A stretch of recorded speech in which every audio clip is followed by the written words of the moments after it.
जो कि ग्रेटर नोएडा में पड़ता है। आज बात एक लड़की की, उस लड़की की जो अपने प्यार की खातिर पूरी दुनिया से लड़ गई। नाम सीमा, मुल्क पाकिस्तान। मैं प्रीति रघुनंदन उसके मायके की कहानी आज आप तक पहुंचाऊंगी। नमस्कार, मेरा नाम निधि वासंदानी है और मैं सीमा के ससुराल की कहानी पहुंचाऊंगी जो कि सिंध से है। पाकिस्तान के सिंध से कैसे वो ग्रेटर नोएडा आ गई, ये कहानी भी हम आप तक पहुंचाएंगे। नमस्कार, आपके साथ मैं हूं सुरभि शर्मा। और पाकिस्तान की बात होती है तो वो बहुत स्टीरियोटाइप है। महिलाएं भी ज्यादातर पर्दे में रहती हैं और सिंध एक ऐसी जगह जो कि हॉरर किलिंग के लिए कुख्यात भी है। आज कट्टर पाकिस्तान की सीमा की प्यार की कहानी आपको मैं बताऊंगी। नमस्कार, आप सभी के साथ मैं हूं प्रतिभा मिश्रा। साधारण से बैकग्राउंड की एक लड़की जो कि पाकिस्तान के एक पिछड़े इलाके से आती है, वो आखिरकार एक वायलेंट गेम जिसे पबजी कहा जाता है वो कैसे खेलती है, उसके प्यार की कहानी, उसकी बहुत चर्चा हो रही है, उस पर भी आज बात होगी। नमस्कार, मैं ऋतु रोहिणी। भारत पाक के प्यार से जुड़ी हुई फिल्मों में, कहानियों में हीरोइनें जो है वो या तो हीर हैं या राजी हैं, लेकिन सीमा प्रेमिका है या फिर एक जासूस, इसकी कहानी मैं आपको बताऊंगी। सीमा की कहानी किसी फिल्म से कम नहीं लगती, लेकिन उन तमाम कहानियों के बीच ऐसा बहुत कुछ है जो आप सीमा के बारे में, जो पाकिस्तान से यहाँ ग्रेटर नोएडा तक का सफ़र तय कर चुकी हैं, आपने नहीं जाना होगा, नहीं सुना होगा। तो उन्हीं कहानियों को हम आज TV9 भारतवर्ष पर बेपर्दा करेंगे। सबसे पहला सवाल मेरा आपसे सीमा कि आप बचपन में किस तरह से आपका पढ़ना लिखना हुआ, आपकी परवरिश कैसे हुई, माता पिता का प्यार, भाई बहन, क्या क्या रहा, एक एक करके सिलसिलेवार शुरू से आप बताइए। मैम, पहले तो मेरी जो मम्मी थी, हम बहुत छोटे थे। मेरी छोटी बहन है जो अब 20 साल की है, वो मम्मी तब बहुत छोटी, 2 महीने से 3 महीने की थी, मेरी मम्मी की डेथ हो गई थी। तो इसलिए माँ हमने कभी देखी नहीं। हमारे पापा ही हमारी माँ थे, पापा ही हमारे पापा थे। तो गांव में हमें पली बड़ी हूँ, वही गांव के खेतों में घास फूस करना, ये वो करना, हम वहीं पे रहते थे गांव में। बचपन से गांव में रही हूँ मैं। तो स्कूल कभी गई नहीं हूँ, ट्यूशन पढ़ी हूँ। पापा ने, जब मुझे बहुत शौक़ था हम तीनों बहनों को, तो हमारे पापा बहुत अच्छे थे, जैसे माँ भी थे और पापा भी थे। तो उन्होंने ट्यूशन पे बिठाया और एक सरकारी स्कीम खुली थी वहाँ, घर घर बच्चों को पढ़ाना, जो महिलाएं सिंध में नहीं निकलती ज़्यादातर, तो उन्हें घर घर पढ़ाया जाए। तो वहीं से मैंने थोड़ी सी शिक्षा ली, थोड़ी 5 तक, ज़्यादा नहीं मेरी शिक्षा है मैम। जी मैम। शादी कब हुई, क्या उम्र में शादी हुई थी? मेरी तब मैं 18 से 17 साल की थी मैम, छोटी। इतनी जल्दी शादी हो गई? राजी थी? राज़ी नहीं थी मैम, मैं किसी और को पसंद करती थी और मेरी इनसे शादी करा दी गई। तो आपने माता पिता को बताया था? मेरे पापा को पता था, मम्मी तो थी ही नहीं।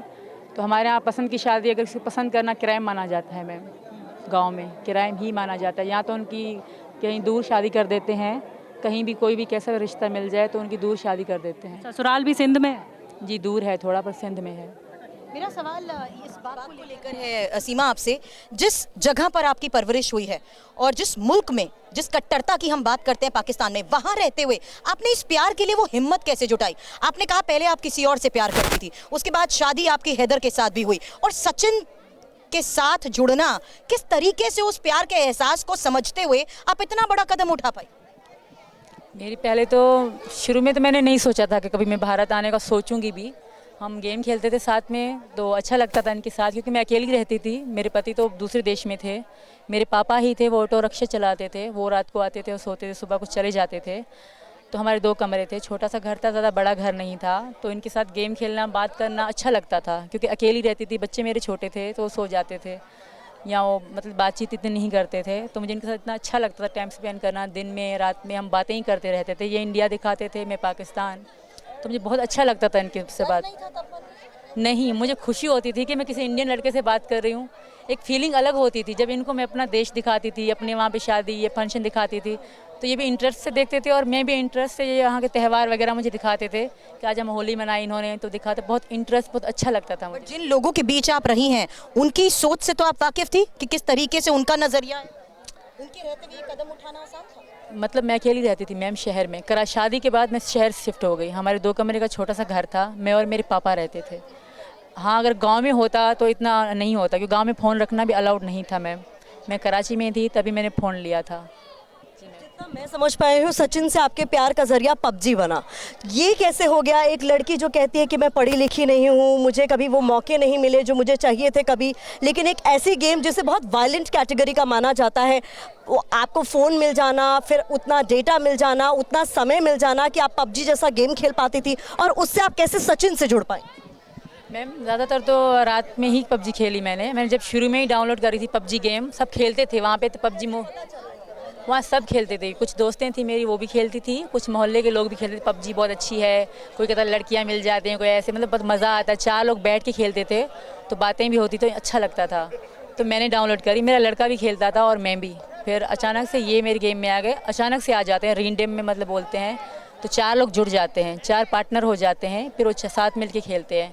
तो ये और एक इनके दोस्त थे, मेरा मारिया खान नाम था आईडी में, फेक नाम रखा था क्योंकि अगर अपना नाम रखते नहीं हम आईडियों पे, मतलब क्राइम माना जाता है, मारते पीटते हैं घर वाले। तो मैं मारिया खान नाम रखा था मैंने। तो ये लोग आ गए, तो ये लोग खुशी मना रहे थे कि लड़की गेम में आ गए। इनको ना पता था कि पाकिस्तान से मैं, ना मुझे पता था कि ये भारत से हैं। तो ये मुझे मतलब इंटरेस्ट दिलाने लगे कि लड़की है, तो ज़्यादा मजाक करने लगे। मैं तब भी इनसे बात नहीं कर रही थी। जब गेम ख़त्म हो गई हमारी तो इन्होंने चिकन डिनर करा दिया मेरा। तो मुझे अच्छा लगा कि भाई मेरा पहली गेम और चिकन डिनर हो गया, तो अच्छा लग रहा था। तो फिर इन्होंने फ्रेंड रिक्वेस्ट भेजी मुझे। अंदर फ्रेंड रिक्वेस्ट भी होती है, चैटिंग भी होती है, वॉइस भी होती है और वॉइस पे बात भी होती है। तो वहाँ से हमारे गेम खेलना स्टार्ट हो गए। ये 2020 की बात है मैम।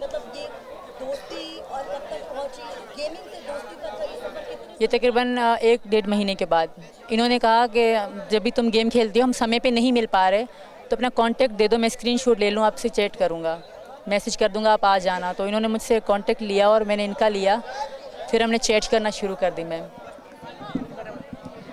पबजी खेलती थी तो फिल्में भी देखती होंगी। राजी एक फिल्म है जिसमें पाकिस्तान जाकर एक हिंदुस्तानी महिला ने शादी कर ली और वो वहाँ जासूस बन गई, और कुछ ऐसे ही राजी फिल्म का नाम है जिसमें आलिया भट्ट ने एक्टिंग करी है।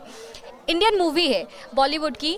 ऐसे में आप पे भी ऐसे ही सवाल उठ रहे हैं, आप भी शक के दायरे में हैं, तो आपके पास क्या दलीलें हैं जिससे आप ये साबित कर पाएंगे कि आप जासूस नहीं हैं?